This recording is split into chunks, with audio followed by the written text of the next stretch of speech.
I'm Gabby Lamb. And I'm Harper-Rose Drummond. And you're listening to Tea Time, where we talk about the nastiest, dirtiest, naughtiest, wildest secrets. Enjoy.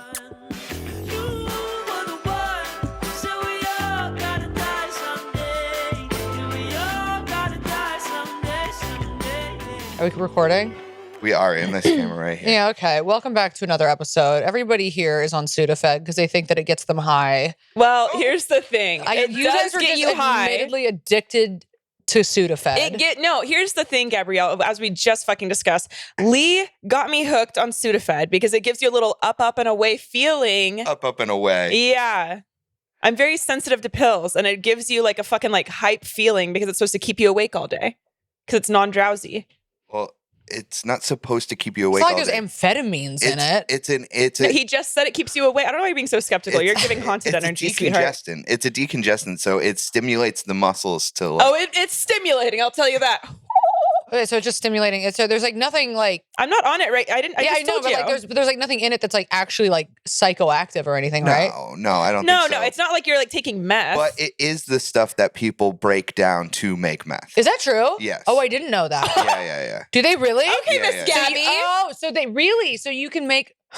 Yeah, it is. You're telling me you can make meth out of Sudafed? The pseudoephedrine is like you crush it up and you extract. Like there's an extraction process, and then you use that to make meth. What else? So this be a lesson for the person that wrote in on Patreon saying, "Stop saying this is a science podcast." We just gave y'all the 411. Did somebody actually like? Yeah, a few months ago. Stop referring to yourselves as scientists. Well, hey, guess sweetie, what? We fucking are. It's giving MD in your ass. Here's the thing, and we're also Here, we'll just get started with this. I'm not feeling so good this week. My, I'm going through a breakup, and it really is just it all kind of. I won't go too deep into it. It's like hitting you. Is what you're saying. It's been a difficult time. It's kind of like everything is, the dust has settled, and I'm like, this is hard. Yeah. So it's been not great. I don't feel great. Not that there's a lot of feelings are coming up about in regards to makes sense the ending of the relationship and who I am as a partner. It's difficult. You're kind of coming out of shock of the situation. Yes. It's giving not sociopath. It's giving emotionally in tune. Yeah. And I know like when I was waiting for this, because I knew I was like, it's going to hit me. Not that I wasn't like devastated about it from, the start, but there was so much going on that like I had to we had to figure out our shit, and then like I was like on the road and all of these, just so many things, and I didn't really get a minute to like sit with myself, and I immediately got back into program. Yeah, and so now like the weight of this breakup is hitting me, and it's very difficult. And it's being completely back in 12-step program is making me, obviously it's like the mirror is up, and the work is hard. The work is very fucking hard. Very grateful though for a 12-step. I got back into sex, love, addiction, and Alcoholics Anonymous, and honestly, they work wonders. And you don't want to fucking take. It's hard to take direction from sponsors sometimes because people tell you things that you don't want to hear, and you're like, I don't want to fucking do that. I want to do what I want to do, but guess what? What I want to do doesn't work for me. So I have to literally have somebody who has recovery be like, this is what you do, you little baby. It's so funny. It really is like, it's kind of like putting, what are those wheels that go on a fucking bicycle? Like a training wheels. Yeah. Training wheels. It's like training wheels for life. It is. It's like I am a baby who needs to be told, like literally the other day I was on the phone with my sponsor, and I when we were about to get off the phone, I was like, so we hang up, what do I do now? And she was like, so you're going to do this. And she had to give me like 4 things to be like, you're going to do this, and then you're going to do this, and then you're going to go to bed, and then you're going to call me in the morning. And I was like, okay, I just need you to tell me exactly what to do. And like right now, the biggest things in my life are just like going to like just boxing and then immediately going to AA meetings. And like, that's been kind of keeping me fucking sane. Yeah, good. It's really not cute or fun, and because I'm having to like boxing's kind of cute.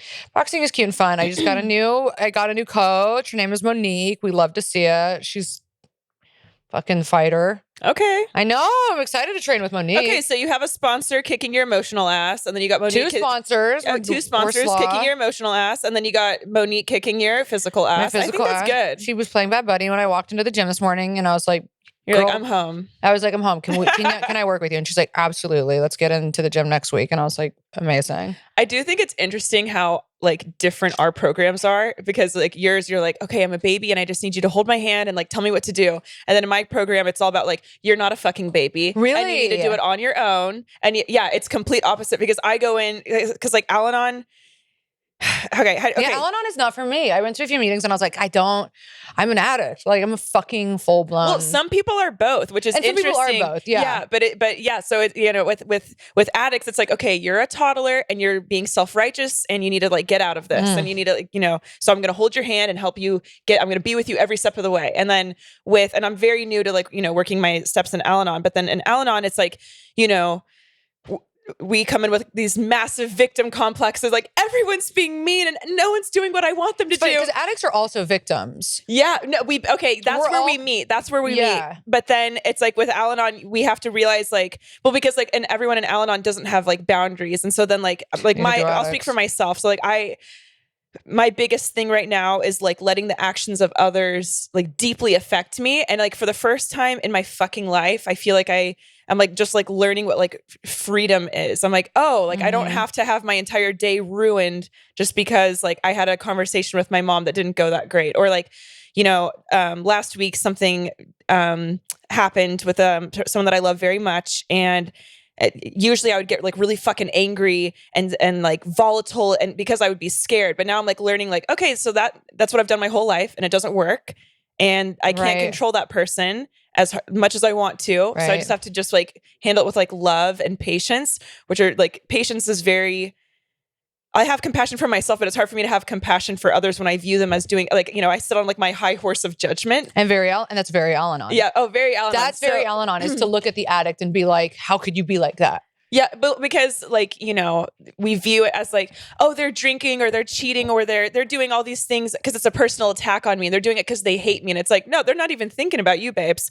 And that's like, you know, it's a hard pill to swallow. And then, but it's also really hard to be like, oh, they're not even thinking about me, so I'm not important. But that's not how it works. That's the ego internalizing it. Yes, exactly. That is the ego of the person who's being like, I'm not even important enough for them to think about. It's not that. It's like addicts are so self-obsessed and self-loathing that there's no room for anybody else, because all like we get off on is just like what we want when we want it.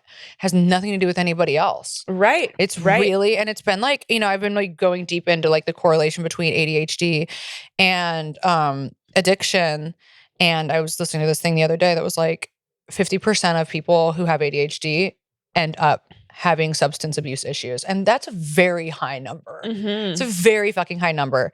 And they were talking about how medication for ADHD for addicts can be also very beneficial. So like me being put on medication, on Adderall, Vyvanse, or even like a non-stimulant can be really beneficial for the person, the addict with ADHD, because it can soothe that part of them that makes them want to drink, you know, or it makes them want to act out, because it's like you finally feel like a sense of like normalcy. Yeah. And I was like, oh, that makes a lot of fucking sense. That's really interesting. So it like calms that side of you down, that like that's that ADHD side that like needs to keep moving, needs like something. And so it relaxes that, which is really like hearing that come from like the psychologist and like this addiction therapist was so nice. But validating. Very validating. And then I don't know, I've just been thinking a lot about like the ADHD diagnosis along with addiction, and like how just like from a young age, and you hear addicts talk about this all the time, from like Leanne, maybe I'm sure you know, it's just like you feel like, you know, uniquely different from everybody around you. You know, you feel like I've since I was little, I've wanted to crawl out of my fucking skin, because I'm just like, I need other things. Like I'm not comfortable in this brain and this body. Like always like agitated. Yeah. Always agitated, always looking to like self-soothe, always living in a state of survival mode. And for me, the just like with the dishonesty and the dishonesty from every addict, it's like I've just been hearing every day in rooms, I'm dishonest. Like even a close friend of mine shared this morning about how he was supposed to go help a friend of his move. And he told her he was going to help her move and then was like, "Oh, actually I can't. I told my friend I'd go see a movie with them at 6 tonight, so I can't help you move." And then he was lying about that. And what the truth was that he was going to go to an orgy. Stop. And was like, and then he realized and he told his friend, he's like, "I'm so sorry. Like, I'm lying to you. I was going to not help you move so I could go to a fucking orgy." And, and he's like, and I had to catch myself lying, but like, and I completely get that, and you. Well, yeah, no, It becomes this like fear. You lie out of fear that like, I don't know, you want to get what you want, but then you're also in fear of like being rejected. And also as somebody with ADHD, it's like my entire life I've been told that everything that I do is wrong because I do things the wrong way. I don't do things in a way that conventionally makes sense. The world is not really set up for people that have like, what is it? Like neurotypical? Atypical. That's somebody who has like a regular brain. Neurotypical. You would be a typical brain. Or there's an inverse to it. It's divergent, neurodivergent. Yeah. So it's like the world is not really totally like set up for the neurodivergent thinkers. So no, it's not. And like I remember being in school and actually thinking like, what happened when I was younger? I was so smart and I was like in all those like, I was on honor roll and blah, blah, blah, blah. And then like as I was getting older, I was falling so severely behind. I'm like, what the fuck? Like, am I stupid? Home too, though. Well, oh God, my home life was a nightmare. Right. But also like I had ADHD. I mean, I have ADHD, and it like growing up, I thought I was like legit stupid, but it's like, no, I have dyscalculia. I have ADHD, and then the crazy home life. And it's like, but the system, especially if you're in fucking public school, it's not perfect. The system fails you. Yeah, it's not set up. And then especially Lee said, that's a wrap on the childhood sap, ladies. No, but then also something that I learned in Al-Anon that I actually wanted to talk to you about because I thought it was interesting because, a lot of people in Al-Anon, like they get so angry, like the addicts for like, they lied to me. But what we were learning, and this also has to do with another program, which is Adult Children of Alcoholics, ACA. I probably need that. Yeah, it's, okay. But so, something that was coming up in there was like, we get so mad at everyone for like, like lying and da da da da da. But what they were, speaking of the mirror, they were like, you lie, because I'm a huge people pleaser, and I like to, because I'm like very like, I don't know if you guys have noticed, but I do have the mouth of a snake, and so like I can like, and sometimes I can think like, all right, I'm fucking confrontational, but like it's only if it's like in a joking way or if I'm like somewhat comfortable, but to.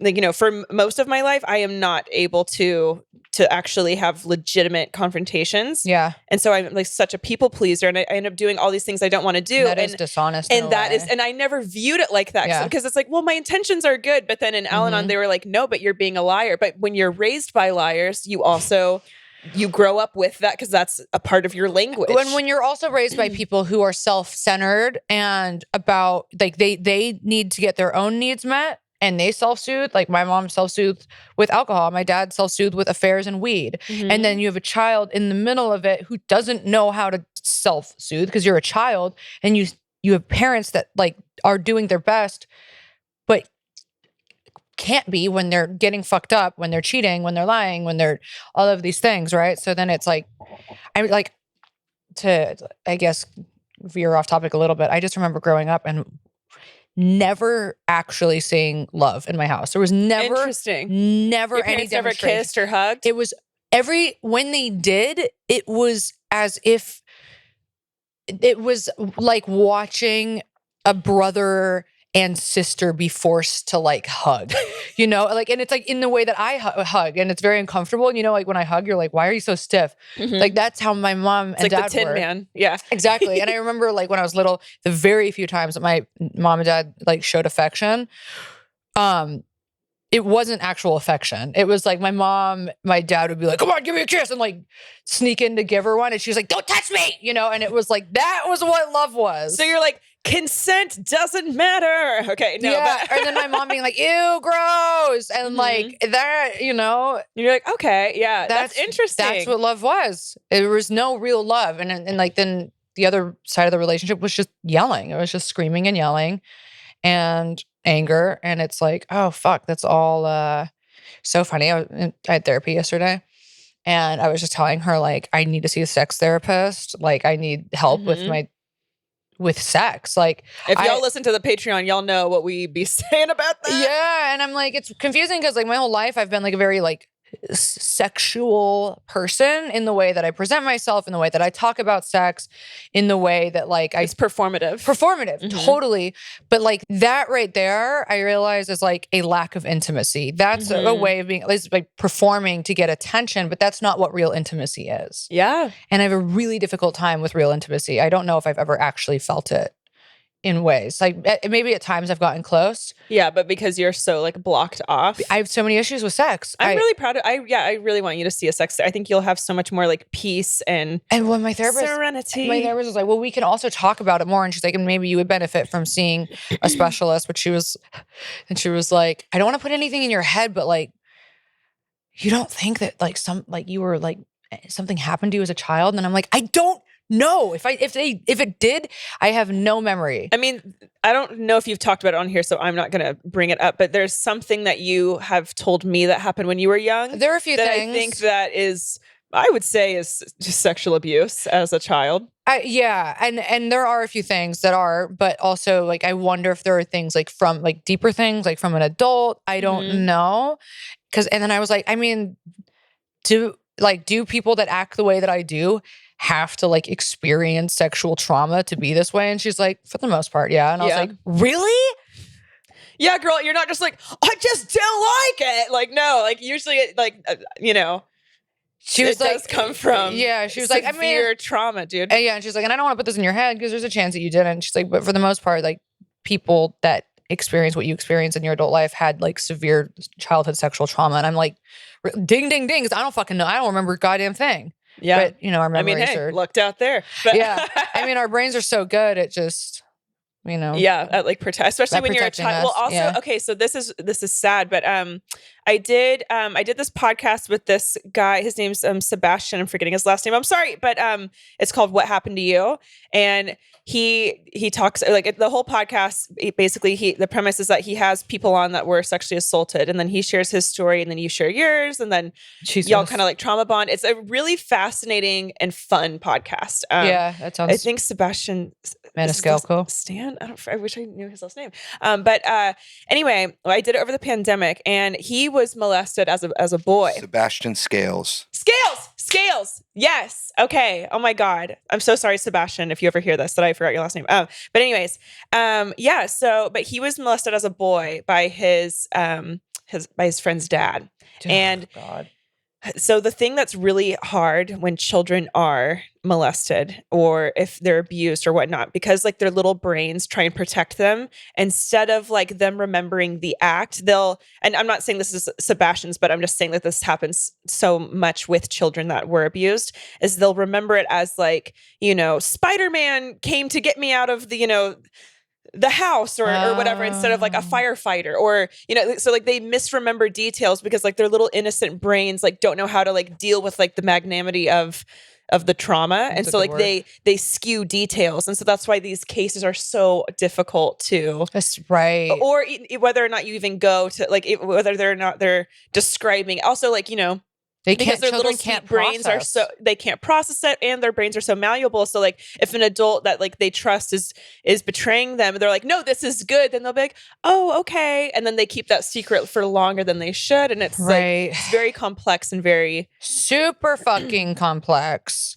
Super. Oh my God. Just, yeah. I as long as I can remember, I've had issues. Lee, don't look at my pussy because I'm crossing my legs. I've had intimacy issues. And it keeps me from being able to get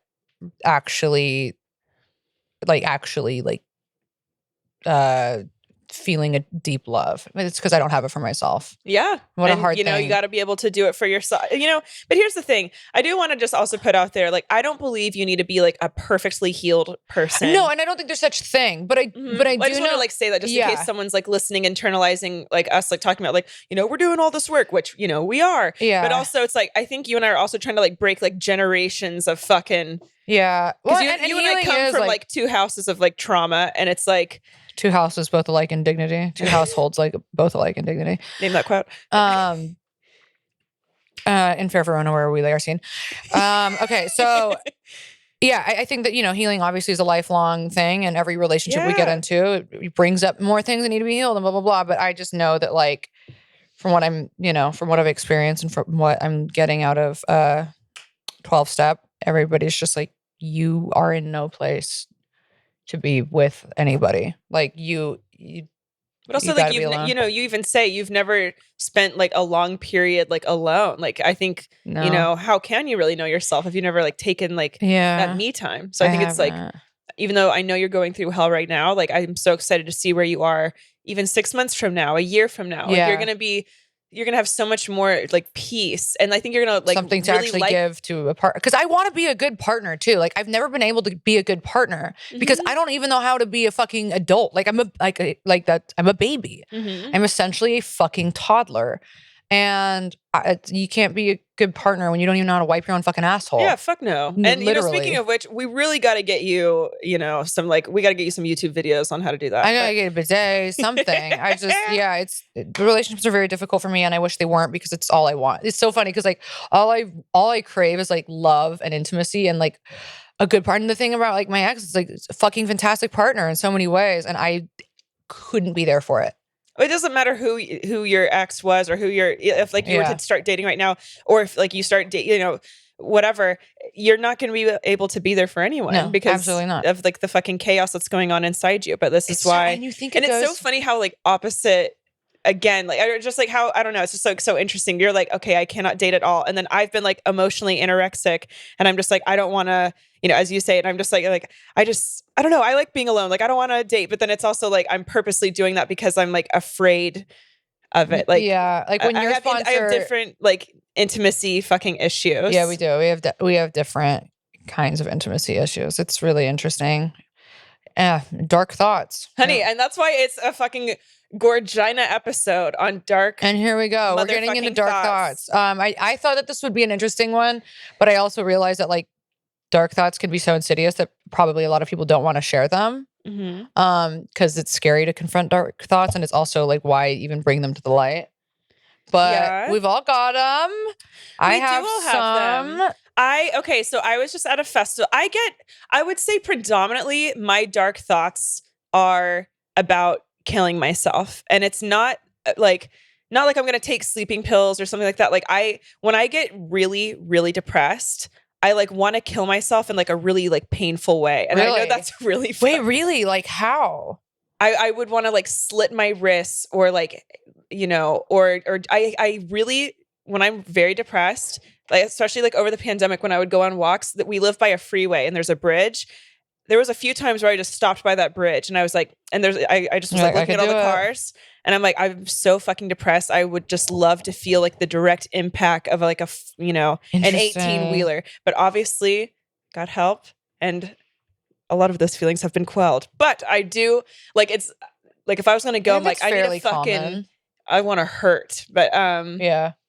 I was trying to work on a bit in my head that it's not funny and it's never gonna work, but we love a self-aware king. But LA just makes you want to jump off a building.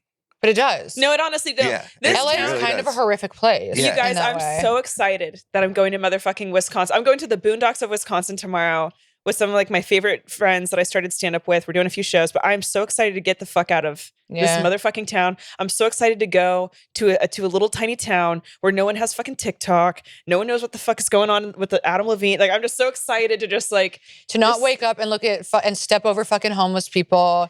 And I mean, they do. They're still online. People are still on TikTok. No.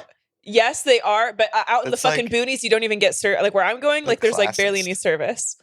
People have internet. Okay, you've never been. You're not. To You're Eagle not traveling River. back in time. She's not going to North Korea. I am time traveling. Yeah. Wait, did you guys see the person Like, that that's snuck so offensive. Like, these people are just so simple. They just live on farms. Oh my God, that's how you would. I'm not saying that they're so simple. I think what you're trying to say is that they're like not social media obsessed. That's what and they're I'm not saying, in the Lee, throes. you fucking cuck. They're not in the throes of being fucking obsessed with like self-image and also, it's like social an older media. demographic. I'm not going out to like people So like they're on Facebook. They're on Facebook. They're on Facebook.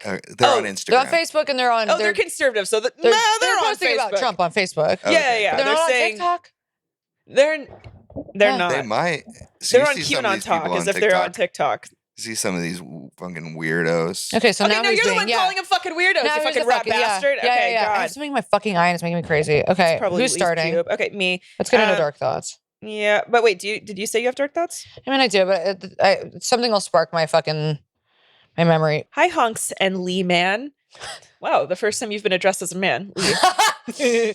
Must feel pretty good. Hi, Honks and Lee Man. The first time writing in. Love the podcast. Hey. Y'all are awesome, and I am a recent huge fan. Thank you, honey.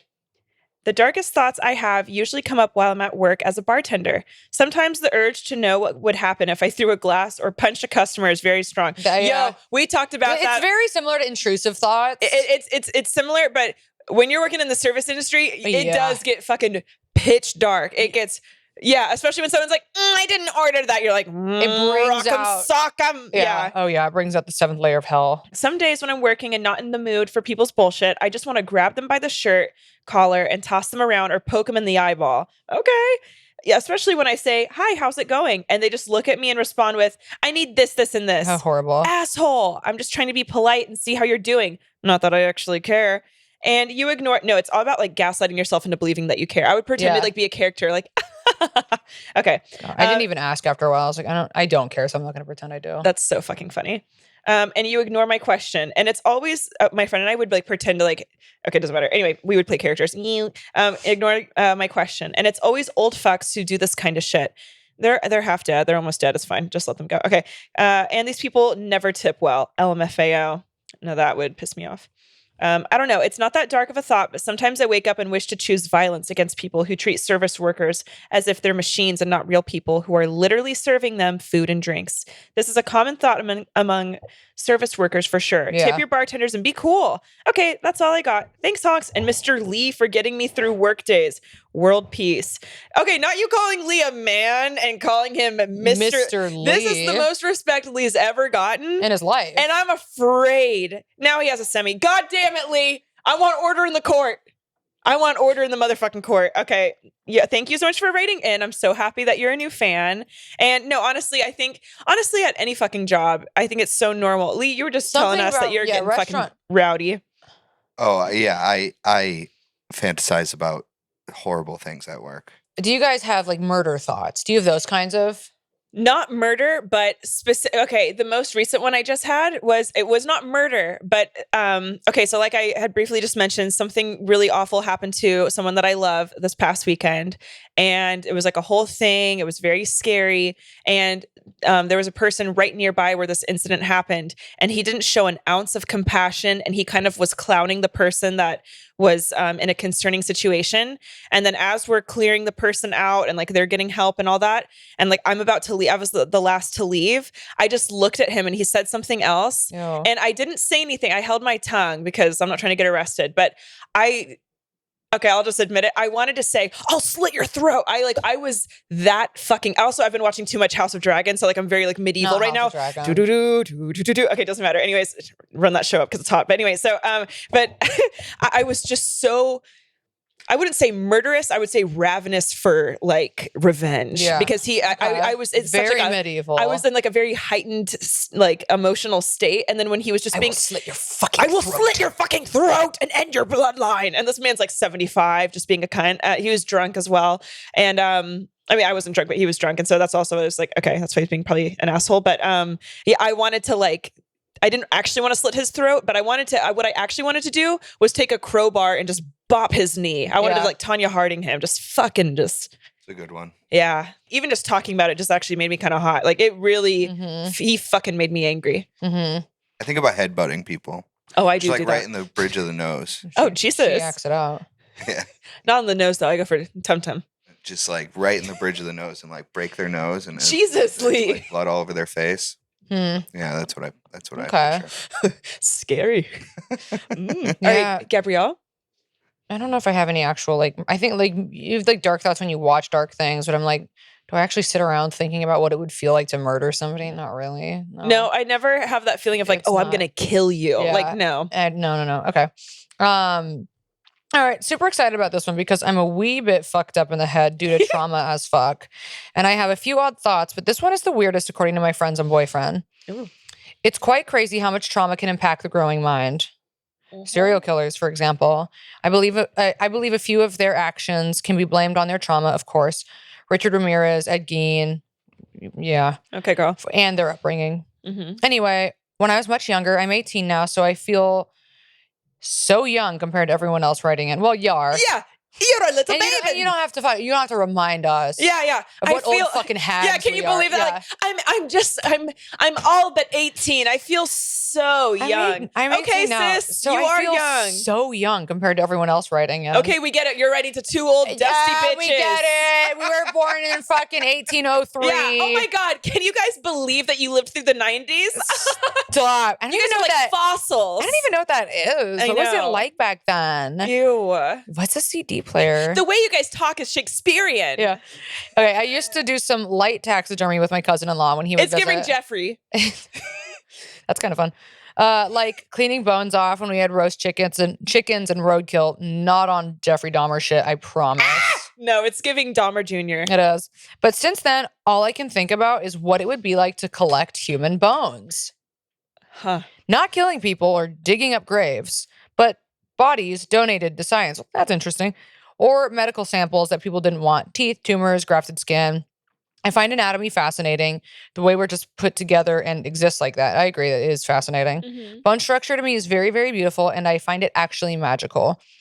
As a career choice, I would become a mortician or a forensic scientist if I can't be a tattooist. Also, all three very cool things to do. Yeah, very, very cool. Just to be able to get closer to seeing how bodies work or don't work. This is the actual important bit. Recently, about 5 years ago, I've started having intrusive thoughts of people who have made my life worse. People who have just given it to me rough and made things hell, and being able to see what their bones or body parts would look like away from them. And you're not on Jeffrey Dahmer shit. Baby, you're on Dahmer's dick. See, I don't have this, but this is like this shit. Okay. To look at the scars or freckles or marks on their skin and to get a good look at these people who have fucked me up. Wow. All right, Miss 18. I would never hurt them or even touch or talk to them. But it's a deep curiosity that confuses me all the time. My therapist thinks it could be a way that I process, wanting to know their reasonings for what they did to me, but physically instead of psychologically, which I find makes sense. Okay. Again, wouldn't actually pursue any of these. I just think it's bizarre.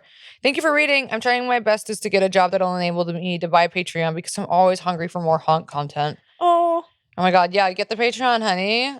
Get the Patreon, honey, and I'll show you a scar of mine. Wow. I think that like a lot of people, like serial killers and shit, if they had maybe just channeled their morbid curiosity. Dahmer's dad wanted him to get into science. He was like pushing his ass. If you would just channel the morbid curiosity into like doing good. Also, I think Dahmer was also, I feel like, not all the way comfortable with his sexuality because he only ever wanted to like fuck and like not fuck, but like, you know, to fool around with these guys. I feel like I'm stumbling over that. He was molesting them, but you know what I'm saying? Like he could only be with a man if he was, you know, dominating them while they were unconscious and defiling them. But instead it's like, what if you channeled all this weird fucked up shit into like science, had a therapist where you could vent like Miss 18. Yeah. And then, you know, and then, I don't know, be comfortable with yourself. And then maybe you wouldn't have been a motherfucking like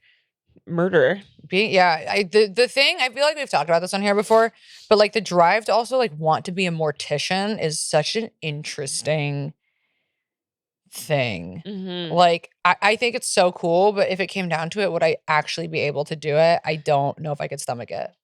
Dark. Oh, for me, it's going to be a fuck no. But I do agree with you. I do think we it's need interesting. them. We need people who can do those jobs. We need them. You know what? Yeah, that's the thing, though. We need some of those wacky people in this life. We do. We need you guys. We need the wackos. Who else is going to embalm us? Who else is going to study our dead fucking rotting bodies? I mean, shout out to Bryce. He works at a fucking funeral home. He's a funeral director up in this bitch, and he loves it. He was like, he loves helping people. He loves planning events.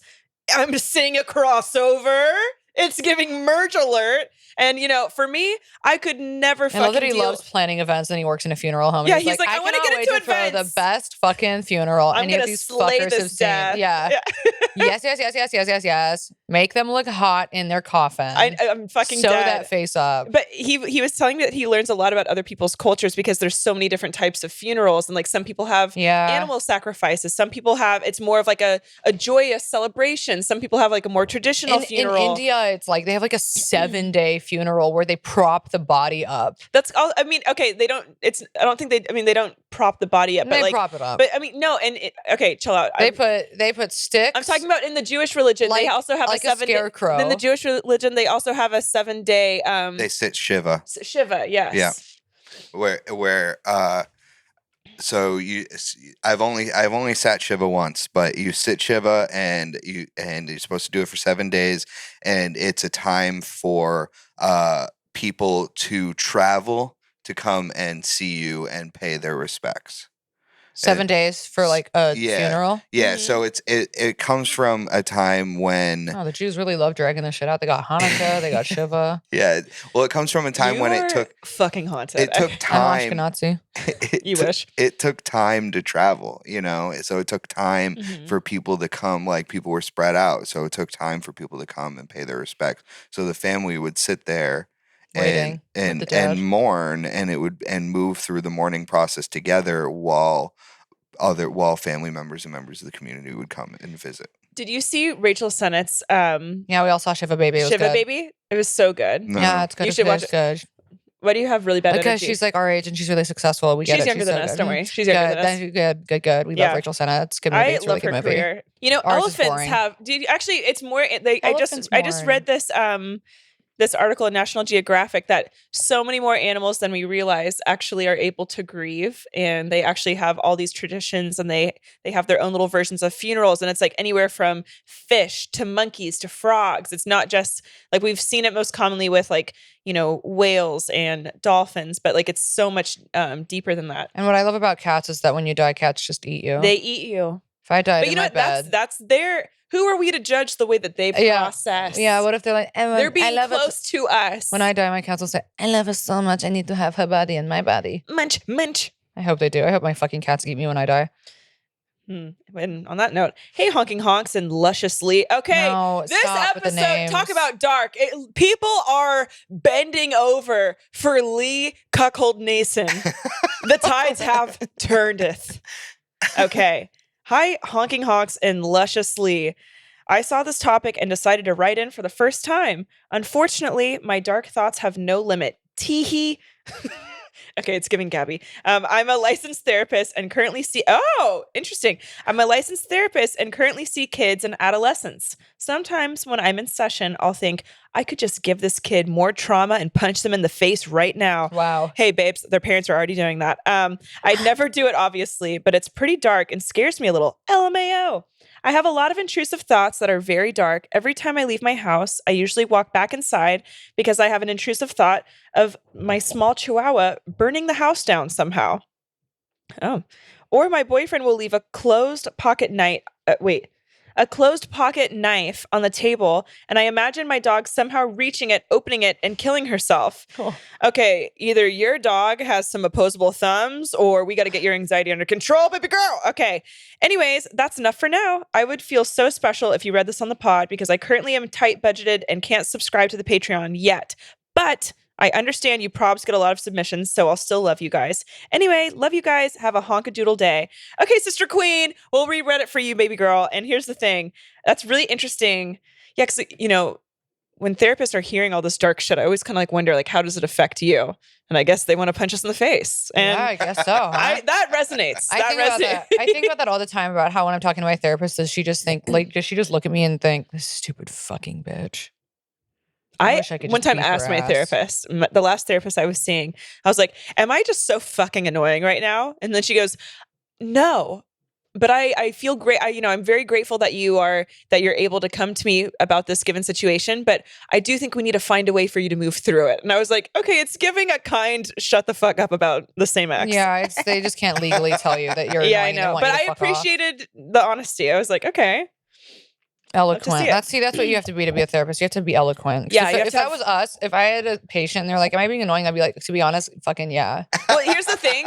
You would be on your phone the whole time they were talking. I would be. Yeah. I would be. Yeah. And then therapists aren't supposed to give like direct advice, but then I'm a control freak. And so they'd be like, I'm doing this with my ex-boyfriend. I'd be like, well, then leave him, girl. And then that's like what would happen. Yeah. And then I would end up giving like chaotic advice depending on like what mood I was in. You would. And this is the reason why not everybody can be a therapist. No, not everyone can. Yeah. All right. And then Lee would be like jerking off like under the session. It'd be like a whole thing. Yeah. I don't know what would be going on over there. All right. We got a shorty. Okay. I'm getting married in a year, and sometimes I get deep in my thoughts about it and question if I'm missing out on a better love and settling. I feel like it's a very natural fear. Yeah. A lot of people feel that way. Mm-hmm. I love my fiance, but there are definitely things that I wish he did different. He's not very emotionally intelligent, not very in tune with feelings. It's also, I think a lot of men are like that. I am, however, a textbook empath. Some mild anger issues that have improved, but I know will never go away. I guess the way I center myself back from those thoughts is that no one is going to be perfect. No one will tick all the boxes. Unconditional love is the goal. I love that. I do too. You know what? I just want to like quell some of your nerves. I don't think that's like too outlandish. I think that's a very normal thought to have when you are about to like, get locked down, so to speak. I think that's, especially because we live in a time where like we live in the land of like opportunity, right? So like you have all the dating apps. There's like there's a million forms of social media. Like our brains are being like rewired every single day to have like instant gratification. But I think the thing to realize is like, obviously if you are with someone who's not right for you, okay, leave. But when you're with someone, like I think it's important to realize that whoever you're with, they shouldn't be checking, or how do I say this? I don't think you should expect your partner to check every single possible box. That's not unrealistic. Nobody can. That's why we need community. That's why we need friends. That's why we need family, because a partner can't be all of the things that you want, and they shouldn't be. Yeah. But good for you for not acting out on that. I have a tendency to be like, things aren't working out, time to go fuck off. And like, that's not so good for you for actually being mindful. It shows that you are emotionally intelligent. Yeah. We love it. It's giving perfect. It is actually giving you check all the boxes. Yeah. So actually, fuck what I said. Yeah, it sounds like you need to call off the wedding. That's honestly what it sounds like. Yeah, I agree. And now Lee's crying. All right. Your turn. Okay, honk. This is my last email. Hi, honkies. This is kind of scary to write out, but I've been reading that Jeanette McCurdy book. So fucking good. Yeah. Y'all, go read it or listen to it if you haven't. It's incredible. But I've been reading that Jeanette McCurdy book, so this feels appropriate. For a big chunk of my life, I've had intrusive thought-type fantasies about killing my mom. For context, she's a narcissist who I'm certain has never had an empathetic thought about someone else's lived experience, and abused me physically, emotionally, arguably sexually, my entire life growing up with her. Like big blow-ups that made me frightened for my life, and emotional trauma that makes me on the edge about anyone's opinion of me. Lots of damage. Lately, when I'm with her, I'll start fantasizing about driving into an intersection where I know her side of the car would get smashed in on an accident. We were walking out by a cliff, and I thought about pushing her off. When I was a teen, I used to go into the kitchen while recovering from a fight and just hold the biggest kitchen knife and look at it. Wow. I know I'll never act on this because I love my life now, aside from her. But woo, it's in my brain and it feels dark and twisted. Thanks for reading, and even if it doesn't make it on the show, I feel relief saying that out loud. Love the show and been loving Patreon for a while as well. I made my sticker into a fridge magnet, and it has made a lot of people laugh. Bye. That's funny. Bye, honey. Thank you so much for subscribing to Patreon. That's a juicy dark thought. That's a very juicy dark thought. I'm so happy you wrote that in. That takes a lot of bravery. It does. And because it's also, I feel like with these dark thoughts, there can be like a lot of like shame Totally. Kind of like, oh, fuck, like, what am I capable of? I know. I was like... I think that's... I mean, and I got a few messages that were like, too afraid to write in my dark thoughts. I'll just see what other people say. Because, like, it's... Yeah, someone, like, wrote that on the Instagram. But I mean, that Jeanette McCurdy book is... So good. You know, she named it, like, I'm glad my mom's dead, or I'm glad my mother died. Yep, I'm glad my mom died. And, you know, she was getting some heat for that title, but... When you read the book, it's her book. It's her fucking book. And also, you know, fuck you. But, you know, you read the book and you really understand that title. And especially, and like, you know, obviously you didn't give us all the deeds. You don't have to, but just from reading your brief explanation, I think that it's a trauma response is what you're having. It totally is a trauma response. I would guess. Can I say a dark thought right now? Okay. So remember when you and I were watching, please help me, what the Munchausen by proxy.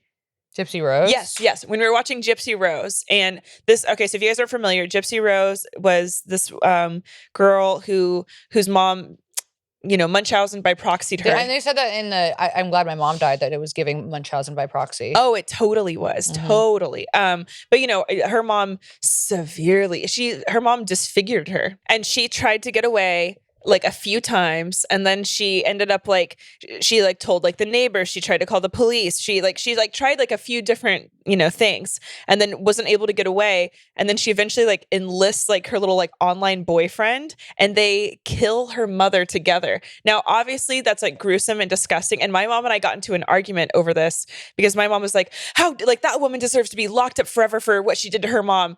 Now this is where my dark thought is. I think it's a gray area. I think she tried to get away. I think her mom was poisoning her and disfiguring her. Like she was treating her daughter like a fucking Frankenstein project up in this bitch. She was. And she murdered her and got out. And also she like kept her so sheltered small that how would her daughter know how to do anything else except for just be like afraid and be like, I need to get away from this and she needs to go. Yeah. And okay, so my brother and I were recently talking about this, and he's like, obviously you should never physically, you know, hurt someone. He's like, but can you really blame that person if you push them to the emotional breaking point? So fucking much. You can only take so fucking much. Jesus. And this bitch, Miss Gypsy Rose was shitting in a bag. She's fucking, half her teeth are gone. She's fucking tubes coming out of her. She thinks that she has fucking cancer. She thinks she's retarded. She thinks she can't walk. Yes. She thinks all these, she talks like this. And I'm like, it's giving Didn't she have fat tits though? Oh, she had demi-fat tits. Yeah. She had fat tits. Yeah. Her mom couldn't keep those down. No, she couldn't. Gypsy Rose. It was given milky. We see those fucking knockers. And now I see why that mom wanted to keep her inside all day long looking at those bad boys. She also thought that she was like 3 or 4 years younger. Yes. That's another thing. And then she was like speaking at like disabled conferences. It was this whole thing. So like, she killed her mom, and now I'm like, you know, obviously objectively murder's wrong, but when you're literally being a prisoner and defiled, Gypsy Rose, it's okay. I think we can murder then. I'm pretty sure we can murder. Yeah. And then Lee, you cut that up, and then it haunts me. I'm pretty sure we can murder. And then you're gonna put that on YouTube. I'm pretty sure. You're gonna put that on YouTube, and then everybody's gonna come in the comments, and it's gonna be only on your face, but somehow they're gonna say, "What's wrong with that girl's lips?" Hey, can you cut back to Gabby's face? What the fuck is that? Did she get fucking stung? What the fuck is wrong? Yeah. And they all say that. You get stung? Good one, you fucking assholes. Shut the fuck up. Get a fucking life, you fucking losers. Oh, another insecure woman. Go fuck yourself. You wish Meanwhile, they all have fucking ED. Yeah, they all do. You all have fucking micro penises. And hey, if you're a nice, chill guy and you have ED, love and light to you. But if you're getting on the internet, no love and light to you. I'm just so mad that I won't fucking suck. Okay. So Harper and I talked about this on when I brought her to San Diego, when we went to San Diego. Now, do you think you could murder somebody? We've talked about that. We've talked about this. Do you think you could like actually like so here's two scenarios. Do you think that you could murder Gabby, tap back in. Do you think you could murder somebody that was attacking you? And the only way to get out of it is to murder them. If they are... Okay, yes. Yeah. Do you think you could kill somebody? I couldn't blindly murder somebody. No. Like, not like pick someone off the street and go, okay, so we just saw that movie Smile. If you haven't seen it and you want to see it, there's going to be a spoiler. So I'll just give you a second if you want to like fast forward or whatever. Okay, so we just saw the movie Smile, and like, you know, she's cursed, and like you only have 7 days. It's giving The Ring, but basically, the only way to break the curse so that you don't like violently kill yourself is to go kill someone else. And I was thinking about that when we were watching the movie. I'm like, I think I would just kill myself. I don't think I could go violently kill someone like that. Like that's just too fucked up. However, if someone is coming for my family, well, it depends on who in my family. But if someone's coming for my brother or for me or like one of my like really close friends, then no, you're getting fucking murdered. If that's the only option, then yes, I can do that. Okay, now my other question is, if you were paid a substantial sum of money, do you think that you could stalk and murder somebody? No. No. No? No. No. Unless the person was somebody who was causing harm. Unless I couldn't do it to somebody who was just a regular You could normal. only Dexter somebody. Yes, exactly. If it was somebody who was like, if it was like a Dahmer person, you know, if it was somebody who was actually causing harm to people maliciously, there's a serial killer right now, actually. I believe it's up in Sacramento. You saw that? Yeah, in the Bay. There's a Bay Area murderer. Really? He's killing men between 35 to 55. He's killed 5 people. Actively? Right now. We don't know who he is? We don't know. We don't know. No, nobody knows. He's killed 5 people that they know of so far. There's several others missing. Yeah. And they don't know who he is. It's all over Twitter right now. Everyone's like, watch out. It's all in the fucking Bay? Yeah. So that's happened in the past, and they blow up their spot in the Bay, and or they'll blow up in their spot in LA, and then they'll switch, and they'll either come to LA or go to the Bay. So that means he's taking. It's happened in the past. So what you're saying he's taking the 101 right now from San Francisco down here? I think so. Yeah. No way. It happened with murderers in the 70s. And it's only he's only killing men. I don't know. Here it is. So, yes. Police have linked several shootings to a possible serial killer in Stockton, California. Can I be honest, real quick, before you get into this? Really boring way to be a serial killer. Don't just shoot them and like if you're gonna do it, go nasty. You know what I mean? And there's my dark thought. That is a dark thought. So that's the thing. Mine is opposite. I think that if somebody was attacking me, I would freeze and not be able to retaliate. Yeah, because I wouldn't be able to break through that flight. I would just But I could 100% stalk and murder somebody. Okay. Stockton police have now. I feel like we just kind of grazed over that, but Stockton. Yeah, you did say that in the car when we were alone driving to San Diego, and I was like, "What the hell?" Here's the thing. Okay, as somebody, if I was the person being murdered, I would much rather just be shot right away. If I was the murderer, I would want to, do a good murder. Feel it out. I'd want to do a big one. Do a nasty one. You want that notoriety? Yeah, because I mean, as a murderer, how boring is it? Like not John Benet Ramsey, honey. What's the Come on now, y'all. It was the girl in the ditch, naked in the ditch. Black Dahlia. Black Dahlia. Oof. Is that really what you're thinking? Yeah, that was a nasty one. She was like bled out and thrown all over a park. She was literally cut in half. They never found out who did it, huh? No, it was Lee. They thought her body was like mannequin. It was like a mannequin. Yeah, or like a prop or some shit. Yeah, because she was an actress, right? Yeah, she was in LA. Did they find her like blood or anything, or they just saw that she was bled out? She was bled out, cut in half. Was her like blood found like in a bathtub or something? Did they find out where she was murdered? I don't remember. Okay, wait. So what's up with this one? We'll look up that after this. Supposedly, so many people know the details of Black Dahlia murder. I don't know if we need to get into that. Okay, Lisa, we've already been there, done that, sweetie. So Stockton police have now linked several 7 shootings. Do you want to read it? No, you read it. Okay. To a possible California serial killer who remains at large. Officials confirmed that the string of seemingly random homicides began in April of last year, more than a year earlier than previously believed. Wow. And they warned there could be additional victims. Police have drawn connections to all 7 shootings by using ballistic evidence and checking that against a statewide database. So an investigation continues. Survivor offers details. Last week, authorities stated that a serial killer may be responsible for recent shootings has shaken residents of Stockton, which occurred July 8th through September 27th. So right now. They also believe that the victims have all been men within the city limits. But now, new information indicates that a 40-year-old Hispanic man who was fatally shot in Oakland is connected. Hold on real quick. So this serial killer is just going around shooting people and bouncing? Like he's not even taking the bodies? No. Yeah. He's running around shooting. He's treating it like a fucking incel video game. Yeah. It's like yeah, exactly. He's not dragging him into his dungeon. No. What's the point of being a fucking serial killer then? That's what you do when you're a serial killer. No, yeah, you take the bodies, you make a fucking lampshade out of them. Exactly. No, you don't just fucking whoop and then run. Where's the creativity? Yeah, it's pussy. Not in fucking Stockton, I'll tell you that. And wait, they released video footage. Ooh, wait, play it. Yeah, of the person of interest. Okay, play the video. There's a survivor. Video. But this guy just was like. There's a survivor, yeah. Who shot at him? The survivor was. I thought he was shot, but he survived. Additionally connected. I can't read. So our detective. Yeah, see, she unlike the other victim, she's the only person to survive her. Oh, it was a girl. I thought he was only killing. Yeah, where this is another part. Oh, and the only woman who appears to have been targeted. Oh. 46-year-old, maybe. There's more than one shooter. Nothing. Oh, ew. Okay, no, that's that creepy. It is possible that there's more than one shooter. They're thinking it's possible. What if it's some gang shit? So Son of Sam, they think, was a group of people. What's Son of Sam? Son of Sam was in New York in the 70s, I believe.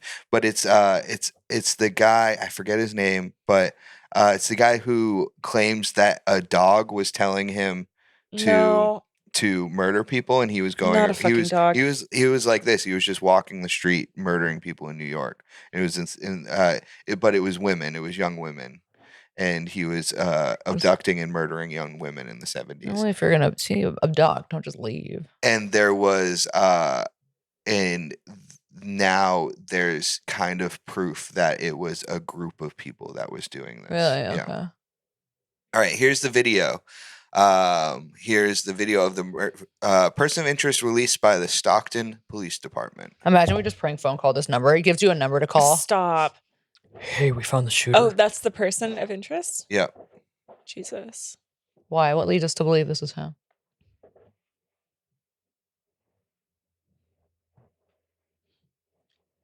Maybe because why? Believe that the department announced in a statement that they that video doesn't show us anything. It doesn't show us anything. It just shows a guy walking.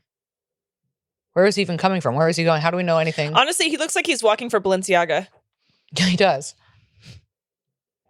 The face is never captured. I don't know why. Yeah, why? Was there is there somebody that's dead? Is it right by dead? the scene of the crime? Right. Because that's what it's giving. It's giving scene of the crime. So yeah. So watch out. In Stockton. In Stockton. Well, and it seems like he's traveling into. There's a 21-year-old. It seems like he's started traveling because they say that they linked a victim in Oakland. So it seems like he's starting to travel, or also does travel.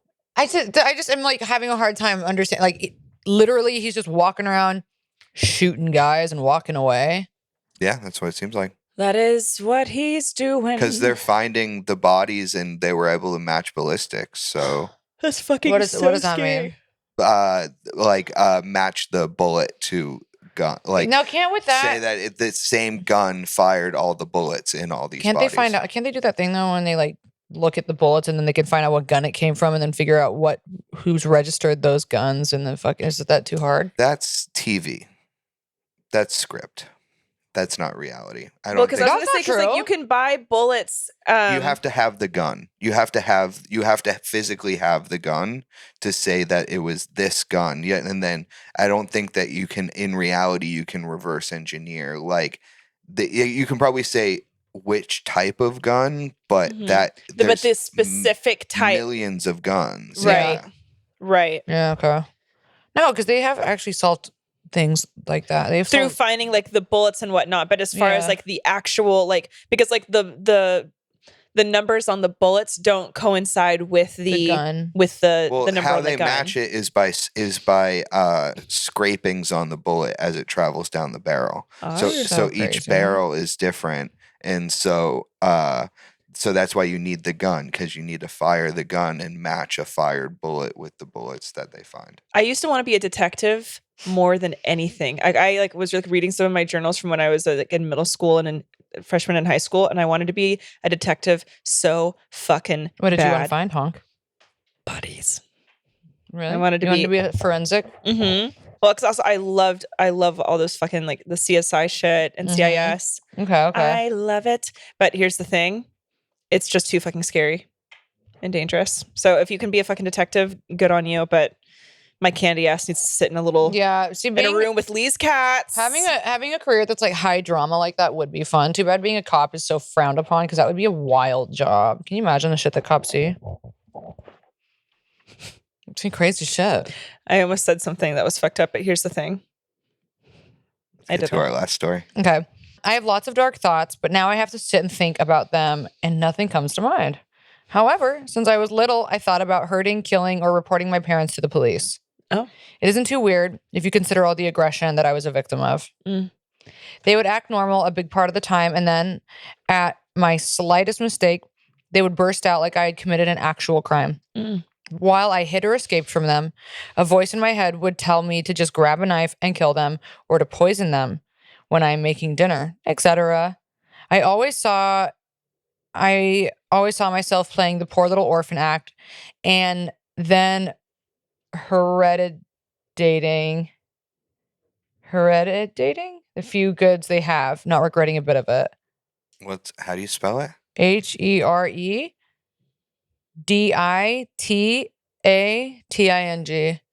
Hereditating.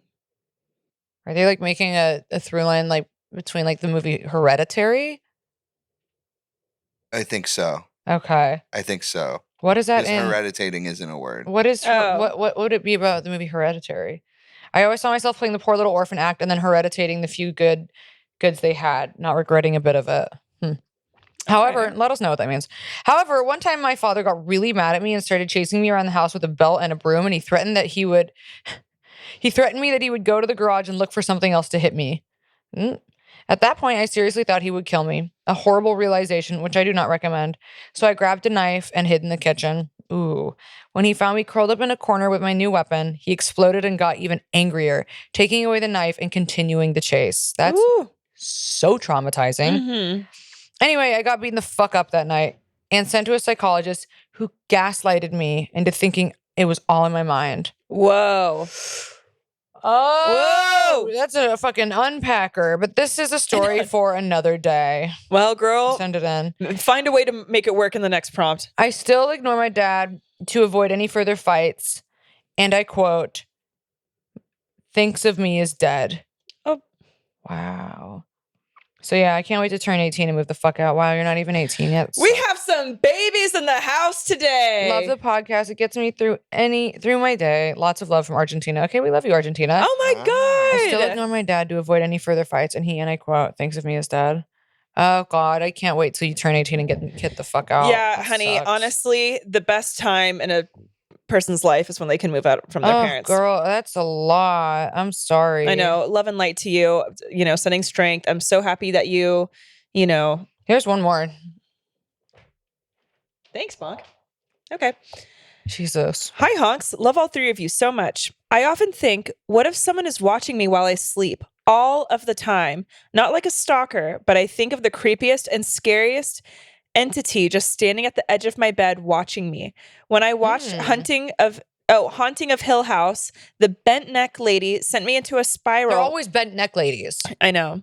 Always. Sent me into a spiral because of how she looked, but also because of how she was just hovering over the bed looking down. That's why Hereditary scared me so motherfucking much. They all have bent necks. Oh God, I can't with her. That scene when she's like cutting her head off. I know. It's scared the shit out of me. Such a scary scene. I love horror, but my mind is a scarier place. I haven't seen that new movie Smile yet, but from watching the previews, it makes me feel so uncomfortable. Yeah, it's nasty. I don't. You're good. And that's what I picture when I think of someone watching me sleep. Just a creepy, eerie, maniacal smile. Yeah. Why did I just say maniacal like that? I don't know. Maybe hearing maybe hearing the stories of La Lorena. Or wait, what? LLORONA. LaLorna? LaLorna.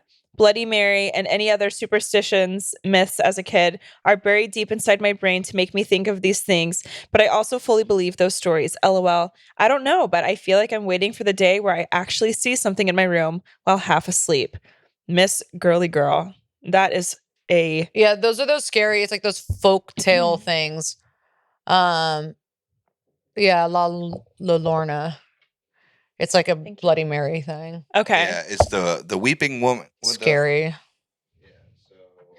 Is a Hispanic American mythical vengeful ghost who is said to roam waterfront areas mourning her children whom she drowned. No. Okay, well, girl, if you don't live by the water, then you're good. Yeah, girl. Yeah, girly girl. Not that. That's so scary. I know, that's so fucking scary. Jesus. No, I mean, here's the thing. I would say if you're really going down that, mental rabbit hole, maybe just take a little break from watching those scary movies, because it sounds like it's already scary enough up in here, my sweet girl. And you don't need to be doing that. Yeah. Smile is scary.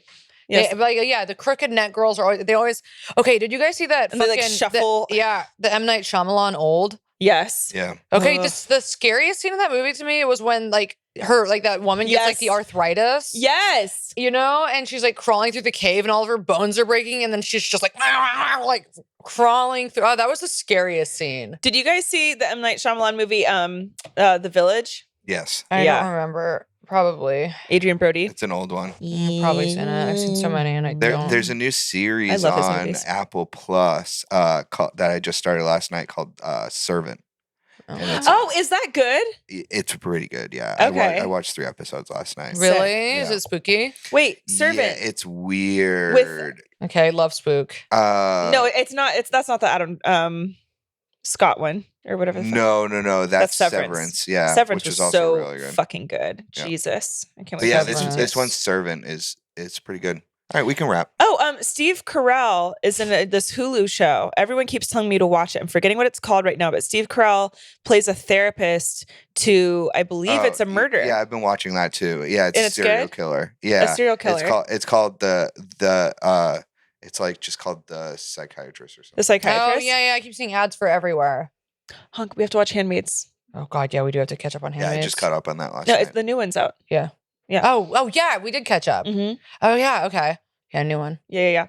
Okay, you guys. Well, that was our episode. Thank you guys so much for watching, for writing in. If you guys wouldn't mind subscribing on YouTube, that would honestly be hot as fuck. That just made me want to kill myself. What?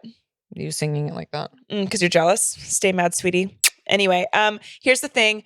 Yes, subscribe to our YouTube. I feel like there's something. Oh yeah. Okay, so we do Patreon. We do 4 extra episodes every single month, and we love to see it. We prank call. We prank call y'all's exes. We prank call y'all's current husbands. Sometimes we don't even block our number. So if y'all are trying to get our number, it just costs. Last week somebody texted me. Yeah, all it costs us $5 to get the number, babes, because we will literally prank call you with our own motherfucking second fucking phone number. And also, again, if you join Patreon, you join the fucking whatever tier it is, you please pitch us things that you'd want to hear about. We love hearing topics that you guys would be interested. Wrong camera. We love hearing about topics that you guys would be interested in talking about, stories that you want to hear things about. Please give us topic. We have our next topic. Our next topic is going to be on STDs, but we don't have a topic picked for after that. We're going to do STDs. That'll be fun. See you on Patreon, guys. Love you. Bye. Love you. Bye.